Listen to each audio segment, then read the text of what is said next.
ఈరోజు హైదరాబాదులో ఒక తెలుగు టీవీ ఛానల్ ఆఫీస్ మీద దాడి జరిగింది. ఈ దాడికి బీఆర్ఎస్ కార్యకర్తలు కారణమని, బీఆర్ఎస్ పార్టీనే ఈ దాడి చేయించిందని ఆ ఛానల్ బహిరంగంగా ఆరోపణ చేస్తుంది. ఎందుకని బీఆర్ఎస్ కార్యకర్తలు ఆఫీస్ మీద దాడి చేశారంటే, బీఆర్ఎస్ అధికారంలో ఉన్నప్పుడు ఫోన్ ట్యాపింగ్కు పాల్పడిందని, దాని మీద విచారణ జరుగుతుందని అనేకమైన కథనాలను ఆ టీవీ ఛానల్ ప్రసారం చేసింది. బీఆర్ఎస్ నాయకుల్ని, ముఖ్యంగా కేసీఆర్ని, కేటీఆర్ని కూడా అప్రతిష్ట పాలు చేసే విధంగా ఆ ఛానల్ వార్తా కథనాలను ప్రచారం చేసిందనేటువంటి ఉద్దేశంతో బీఆర్ఎస్ కార్యకర్తలు దాడి చేశారని ఆ టీవీ ఛానల్ ఆరోపణ చేసింది. సరే, ఒక్క విషయాన్ని మనం ప్రజాస్వామ్యంలో ఖండించాలి.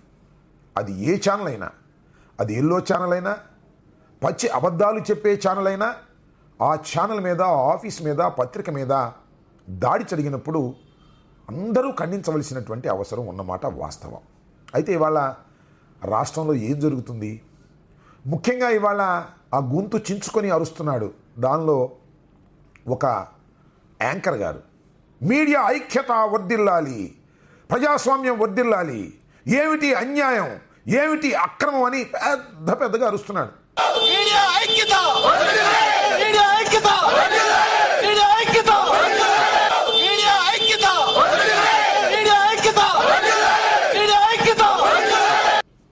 ఇవాళ మీడియా ఐక్యత పాపం ఆయన గుర్తొచ్చినందుకు చాలా సంతోషం.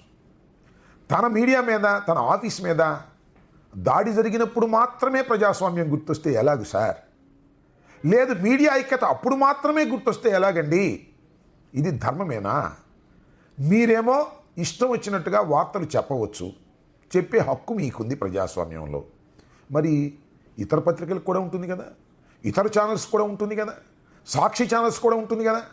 సాక్షి మీద దాడి జరిగినప్పుడు, సాక్షి ఆఫీసు మీద కోడిగుడ్లు వేసినప్పుడు, సాక్షి ఆస్తుల్ని ధ్వంసం చేసినప్పుడు ఏమైంది సార్? మీడియా ఐక్యత, ప్రజాస్వామ్యం వర్ధిల్లాలి అనేది ఏమైంది సార్? ఇవాళ మీకు గుర్తొచ్చిందా? అంటే మీ ఆఫీసు మీద దాడి చేస్తే అప్పుడు మీకు ప్రజాస్వామ్యం, ఐక్యత గుర్తొస్తుందంటే ఎంతగా దిగజారిపోయారో ఒక్కసారి ఆలోచించుకోవాల్సినటువంటి అంశం ఇక్కడ ఉందని నేను ఈ సందర్భంగా చెప్తున్నా.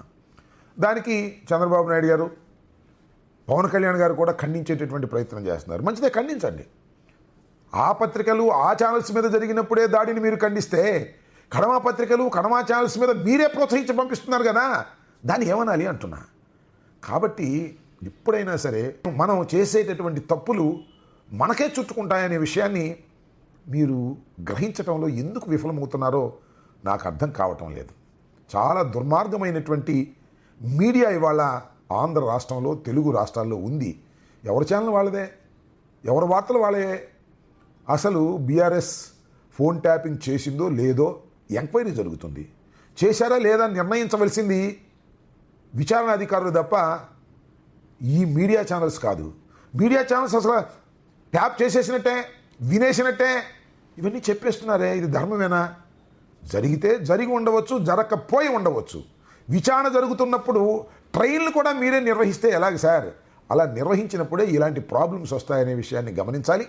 కాబట్టి నేను ప్రత్యేకంగా చెప్పదలుచుకున్నది ఏంటంటే, ఆ ఛానల్లో చాలాసార్లు చాలా వ్యంగ్యంగా, చాలా ఆవేశంగా, తెలుగుదేశానికి వ్యతిరేకంగా ఉన్నటువంటి రాజకీయ పార్టీలని ఇష్టం వచ్చినట్టుగా మాట్లాడే యాంకర్ గారు ఉన్నాడే, ఆయనకి వాళ్ళ ప్రజాస్వామ్యం గుర్తొచ్చింది, ఆయనకి వాళ్ళ మీడియా ఐక్యత గుర్తొచ్చింది, ఆయనకి వాళ్ళ చాలా చాలా విషయాలు గుర్తొస్తాయి. మీకు ఇబ్బంది వచ్చినప్పుడు అన్నీ గుర్తొస్తాయి, ఎదుటివారికి ఇబ్బంది వచ్చినప్పుడు మాత్రం ఏవి గుర్తురావు. ఆ ఛానలే కాదు, అలాంటి ఛానల్స్ ఉన్నాయే, అవన్నీ గుర్తుపెట్టుకోవాల్సినటువంటి అవసరం ఉన్నది. మీడియా ఐక్యత వడ్డీలేది కేవలం మీ వరకే కాదు, తెలుగు మీడియా, రాష్ట్ర వ్యాపితంగా ఉన్నటువంటి మీడియా ఐక్యత వడ్డిల్లాల్సిన అవసరం ఉన్నది. ఏమంటే కొమ్మినేని శ్రీనివాస్ గారిని అరెస్ట్ చేసినప్పుడు ఈ ఐక్యత వడ్డిల్లాలి అని గొంతు చించుకుంటున్నటువంటి ఈ వీరు ఏం మాట్లాడారండి? అరే తురే అని కొమ్మినేని శ్రీనివాసరావు గురించి మాట్లాడేదా మీరు? అప్పుడు మీడియా ఐక్యత గుర్తు రాలేదా మీకు? కొమ్మినేని శ్రీనివాసరావు గారు మీడియాలో పని చేయటం లేదా?